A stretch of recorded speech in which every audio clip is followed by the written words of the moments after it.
வணக்கம் மக்களை, சற்றுமுன் கிடைத்த தகவல் ஒன்றை பார்க்க போகிறோம்.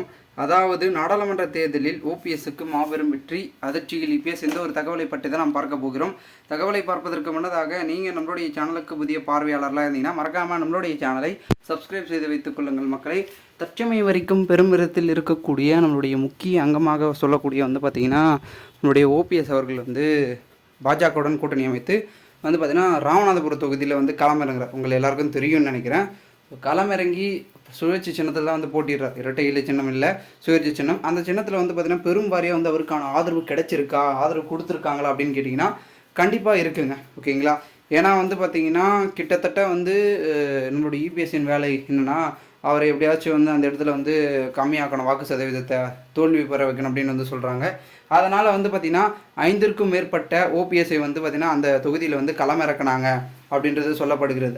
அதற்கு உள்ளடி வேலை யார் பார்த்ததுன்னு கேட்டிங்கன்னா நம்மளுடைய உதயகுமார் அவர்கள் மூலமாக அவர்களுடைய ஆதரவாளர்கள் தான் அவங்க அங்கங்கே ஒரு மாவட்டத்துலேயும் ஒரு தொகுதியிலையும் பிடிச்சி கரெக்டாக இங்கே எடுத்துகிட்டு நிறுத்திட்டாங்க, ஓபிஎஸ் அப்படின்ற பேரில். அதனால் மக்களுக்கு குழப்பம் ஏற்பட்டு வாக்குகள் பார்த்திங்கன்னா மாற்றி போடுவாங்க அப்படின்ற ஒரு கட்டமைப்பு இருந்தது. ஆனால் அதனை தகர்த்து எறிய ஓபிஎஸ் தீவிரமாக இறங்கி வேலை பார்த்தார் அப்படின்னு தான் சொல்லப்படுகிறது. பலாப்பழம் சின்னத்துக்கு வாக்கு கேட்டு தீவிரமாக ஒற்றையாளாக இருந்தீங்கன்னு சூறாவளி பிரச்சாரத்தை மேற்கொண்டார். ஓகேங்களா? எல்லா இடத்துலையும் சின்ன சின்ன கிராமம், தெருவு, கடைவீதி அப்படி இப்படின்னு பார்த்திங்கன்னா எல்லா இடங்களையும் பார்த்திங்கன்னா தீவிரமான வாக்கு சேகரிப்பில் ஈடுபட்டு பரப்புரையும் பிரச்சாரமும் பொதுக்கூட்டமும் அப்படி இப்படின்னு இறங்கி வேலை பார்த்தார்.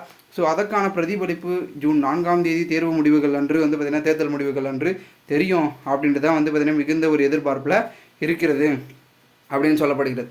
என்ன காரணம் அப்படின்னு கேட்டிங்கன்னா முக்கியமான காரணங்கள் பார்த்திங்கன்னா ஒரு 2 இருக்குது. ஓகேங்களா?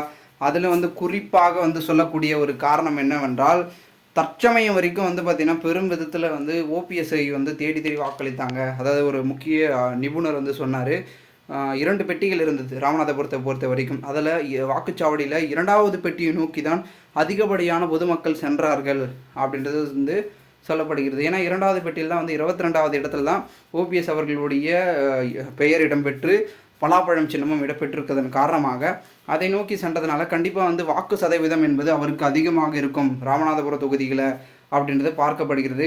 ஏனென்றால் மீனவர்கள் சமுதாய வாக்குகள், குறிப்பிட்டோர் வாக்குகள், அதன் பிறகு பொதுமக்கள் வாக்குகள் என்று பல கட்டவர்களை பார்த்திங்கன்னா தம்வசம் பார்த்திங்கன்னா ஒரு பெரும் விதத்தில் கவர்ந்து இழுத்து பார்த்திங்கன்னா வாக்குகளை சேகரித்தார் ஓ பன்னீர்செல்வம் அவர்கள்.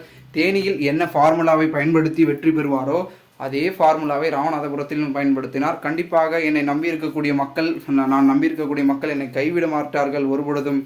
கண்டிப்பாக உறுதியாக வெற்றி வேட்பாளராக என்னை தேர்ந்தெடுப்பார்கள் அப்படின்றத உறுதிப்பட நம்மளுடைய ஓ பன்னீர்செல்வம் அவர்கள் தெரிவிக்கையில் இது பெரும் விதத்தில் பார்த்திங்கன்னா செயல்பாடாக தான் இருந்துகிட்ருக்கு அப்படின்றத பார்த்திங்கன்னா தொடர்ந்து பார்க்கப்படுகிறது.